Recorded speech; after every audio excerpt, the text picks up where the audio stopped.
Assalamualaikum warahmatullahi wabarakatuh. Apa kabarnya nih teman-teman semua, para pejuang cuan, pejuang sangkuters, asik ya. Semoga kalian dalam keadaan sehat semua ya, dan saya doakan sukses semua buat kalian. Amin. Mantap jiwa ya. Dan buat teman-teman semua ya, doa terbaik buat kalian semua lah. Semoga derajat kalian semua, kita semua gitu teman-teman ya, di tahun 2024 ini bisa keangkat secara pelan-pelan teman-teman ya. Yang tadinya serba kekurangan udah mulai serba kecukupan. Syukur-syukur bisa nabung, bikin rumah dan seterusnya teman-teman ya. Dan buat teman-teman semua yang notabene kehidupannya udah membaik sejak awal, semoga jauh lebih baik lagi gitu ya. Tetap ya kan kawan, secangkir kopi harus selalu ada buat menemani kesempatan kali ini. Dimana kalau kita lihat bersama-sama ya, untuk trending ada Bitcoin, ada Solympics dan Ethereum teman-teman ya. Ethereum ini mengalami dropping pasca peluncuran ETF karena apa? Dari Grayscale mengalami arus keluar yang cukup signifikan. Itulah yang menyebabkan daripada Ethereum mengalami dropping padahal udah peluncuran ETF-nya ya. Sama kayak Bitcoin dulu teman-teman, di mana Grayscale ini harus keluar Bitcoin ETF-nya dari perusahaan tersebut sangat tinggi teman-teman ya. Begitu pula terulang lagi di Ethereum. Waduh waduh ya. Oke, untuk kinerja daripada sektor kripto kali ini teman-teman bisa kalian lihat sendirilah ya keadaannya seperti apa ya kan. Untuk kinerja sektor kripto market altcoin seperti apa. Mungkin teman-teman hari ini udah ada yang profit ya, selama teman-teman. Dan kalau kita memasuk dalam sektor memes coin teman-teman ya, karena saya pecinta memes ya. Oke. Market cap memes coin ini naik, cuman untuk volume dia turun teman-teman ya. Dimana kalau kita lihat kinerja daripada Dogecoin, Shiba Inu, PP, WIF, ada Bong ya, 1 sampai range 5 ini cukup positif ya, udah mulai recover semua teman-teman. Sedangkan untuk persentase 6 sampai 10 teman-teman sama ya, kecuali MOK ini dalam koreksi. Cuman untuk Miu, ada Popcat, terus ada Bread, ada Floki, ini recover semua teman-teman ya. Kayaknya Popcat ini bakal segera menyentuh ke range harga $1. Miu mungkin bisa kill 10 dalam waktu dekat, semoga saja teman-teman. Dan kita lihat untuk kinerja beberapa altcoin lainnya teman-teman ya, dari sektor meme sebenarnya mulai positif, walaupun masih ada persentase beberapa altcoin yang dalam tanda kutip koreksi. Cuman kalau kita lihat di sini mayoritas didominasi dengan grow up teman-teman. Mantap jiwa ya. Nah, sedikit informasi tentang Shiba Inu kali ini teman-teman, di mana tingkat adopsi Shiba Inu melonjak sekitar 36%. Oke ya.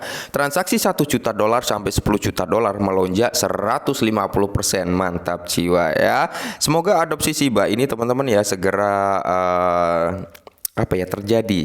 Saya berharapnya sih adopsi tentang Shibarium ya teman-teman ya, karena kita bisa mengacu lah nanti perkembangan ketika Shibarium ini udah teradopsi, mungkin dari perusahaan-perusahaan besar ya, banyak dApps bisa menarik banyak dApps masuk. Mungkin kita akan melihat kinerja ya, walaupun kinerja Shiba nggak akan begitu terpengaruh dengan adopsi Shibarium teman-teman ya.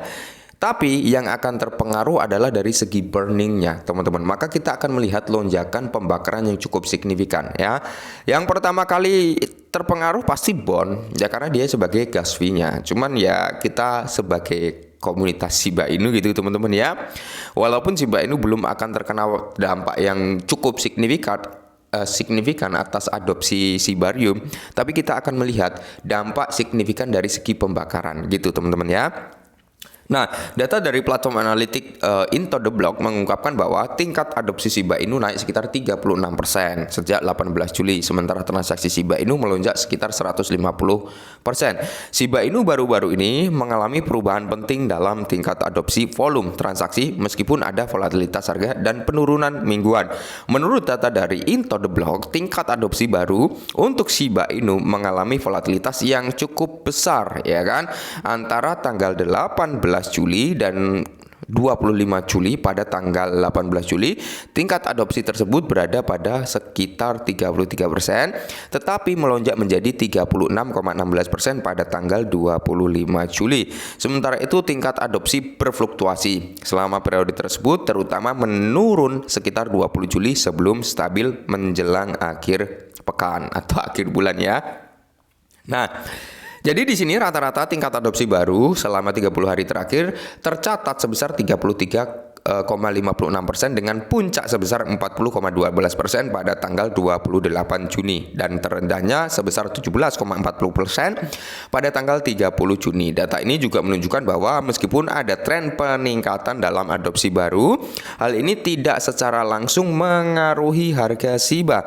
Kurangnya korelasi kuat antara perubahan tingkat adopsi jangka pendek dan harga menunjukkan bahwa tren dan aktivitas adopsi jangka panjang mungkin lebih berpengaruh pada pergerakan harga. Peningkatan signifikan dalam transaksi ya. Sebelum kita lanjut teman-teman ya, perlu kita ketahui Satoshi Kusama ya selaku pengembang Shiba Inu setelah Ryoshi teman-teman ya. Dia beroptimis membawa Shiba Inu ke tingkat triliunan dolar teman-teman ya, ke tingkat triliunan dolar dan akan membuat Shiba Inu benar-benar terdesentralisasi tanpa ada pengurusnya layaknya Bitcoin ya. Kenapa? Karena gini teman-teman ya. Pengembang utama Ryoshi itu udah menghilang, meninggalkan Shiba Inu ya. Dititipkanlah terhadap Satoshi Kusama gitu ya. Satoshi Kusama pernah mengeluarkan statement. Ketika Shiba Inu udah bisa untuk dilepas, maka dia akan mengikuti jejak Ryoshi, yang berarti akan meninggalkan Shiba Inu juga. Tapi dengan catatan ketika Shibarium memang benar-benar udah mampu untuk dilepas gitu teman-teman. Untuk saat ini kan belum ya, karena belum terjadi adopsi massal. Nah, sering dengan tingkat adopsi ukuran transaksi telah menunjukkan peningkatan yang signifikan, khususnya menurut analis terpisah oleh The Block, transaksi Shiba Inu dalam kisaran 1 juta hingga 10 juta telah melonjak sebesar 150% selama 30 hari terakhir teman-teman ya. Apa yang ada di balik persentase positif Shiba Inu ya?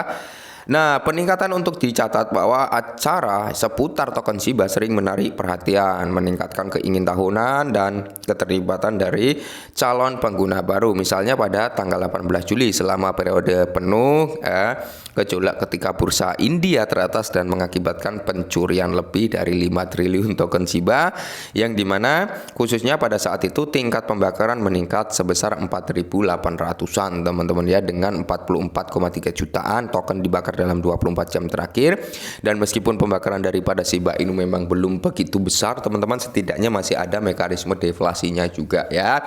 Nah, kalau untuk hold Shiba Inu sih ya bukan untuk jangka pendek, kecuali kalian memang masuk dengan jumlah uang besar ya. Uang besar itu berapa bang? Ya bisa di atas $1.000 lah ya. Kalian masuk $1.000 gitu teman-teman, naik 5%, naik 10%, itu udah lumayan kerasa nasi padang sebulan gitu teman-teman ya. Cuman kalau kita masuk $100, $50 ya alangkah baiknya untuk jangka panjang sih. Kalau saya sendiri untuk Shiba masih slow aja teman-teman ya, nggak khawatir lah untuk nge-hold dalam jangka panjang mengingat utilitas yang udah ditawarkan, use case-nya itu jelas gitu teman-teman ya. Cuman ya kembali lagi teman-teman ya, ada yang pro, ada yang kontra juga. Jadi ya buat komunitas Shiba Inu tetap semangat, selalu kurangi sambat. Semoga dalam waktu dekat kita bisa cuan bareng-bareng. Amin. Salam cuan.